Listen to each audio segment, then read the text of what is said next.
eneo la mahakama na nje ya mahakama kwenye viwanja vya mahakama kumetokea aibu ya uvunjaji mkubwa wa haki, demokrasia na uhuru wa watu kwa watu kupigwa kwa kuja tu mahakamani.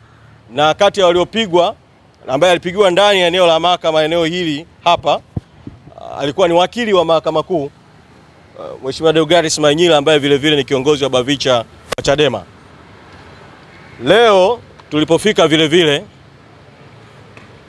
hali imeendelea kuwa tete, kwa maana ya mahakama kuwekwa kama vile iko gerezani.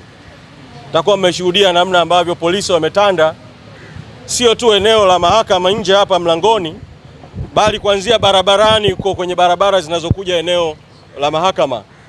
Na polisi wanafanya kazi isiyokuwa ya kwao ya kuambia watu kwamba mahakama ndani imejaa, kwa hiyo warudi nyumbani. Kwa hiyo wanaondolewa warudi nyumbani, na ndani ya mahakama yenyewe kuna nafasi ziko wazi za watu kukaa, lakini vile vile kuna watu waliojaa mule ambao sisi tukiwaangalia kwa sura na wanachama wetu wakiwaangalia wanasema kuna askari wamejazwa kule wakiwa na nguo za kiraia kule mahakamani.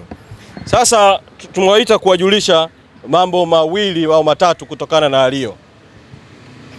La kwanza, sisi viongozi pamoja na wanachama na wapenzi wa haki na demokrasia tuliokuwa ndani ya mahakama tumeamua kutoka mahakamani ili kutuma ujumbe kama vyombo vya dola vimeamua kuiendesha kesi gizani, basi waiendeshe gizani.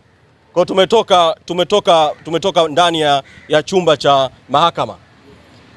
La pili, pamoja na kutoka kwetu, tumefanya mawasiliano, tumetuma timu ya uongozi kiongozwa na naibu katibu mkuu bara kwenda kuonana na utawala wa mahakama ili kuwaeleza haya yanayoendelea kwa mara nyingine tena. Tuliwaeleza jana, tumewaeleza leo asubuhi, kuwaeleza tena kwa mara nyingine juu ya yanayoendelea. Mrejesho niliopewa ni kwamba maafisa wa mahakama wamesema watashuka hapa chini ili kuwazungumza na askari polisi kuruhusu watu kuingia. Lakini hili peke yake halitibu tatizo, kwa sababu kuanzia asubuhi askari wanazuia watu kutokea mbali na kuambia warudi nyumbani.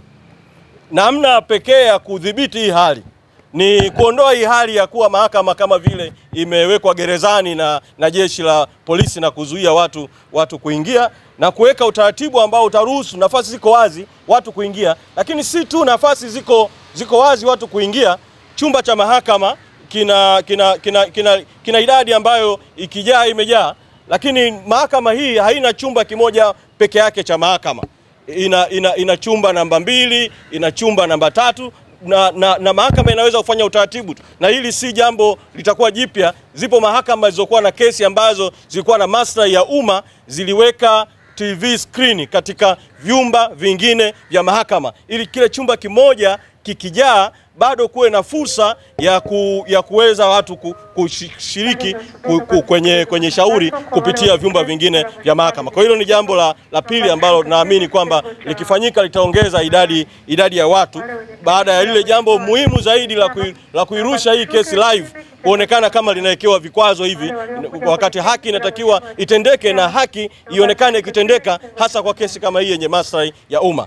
Lakini jambo la tatu ambalo limetokea vile vile ni kwamba Mheshimiwa Tundu Lissu, mwenyekiti wetu ambaye katika kesi hii ni mshtakiwa, baada ya sisi kutoka, taarifa ambayo nimeelezwa na waliobaki ndani ya mahakama, kwa maana ya wanaomshauri Mheshimiwa Lissu kisheria na mambo kama hayo, ni kwamba Mheshimiwa Lissu ameieleza mahakama, amewaeleza majaji juu ya haya ambayo yanaendelea kutendeka nje ya chumba cha mahakama, na ameweka msimamo wake kwamba hayuko tayari shauri kuendelea kusikilizwa mpaka kwanza apewe nafasi ya kuwaeleza majaji kuhusu jambo hili na majaji waweze kulitolea mwongozo au uamuzi. Kwa tukaona tuje katika nukta hii tuwaeleza hayo yanayoendelea na sisi kwa sababu tunaelewa kwamba Mheshimiwa Lissu ameliibua hili jambo mahakamani na bado anaendelea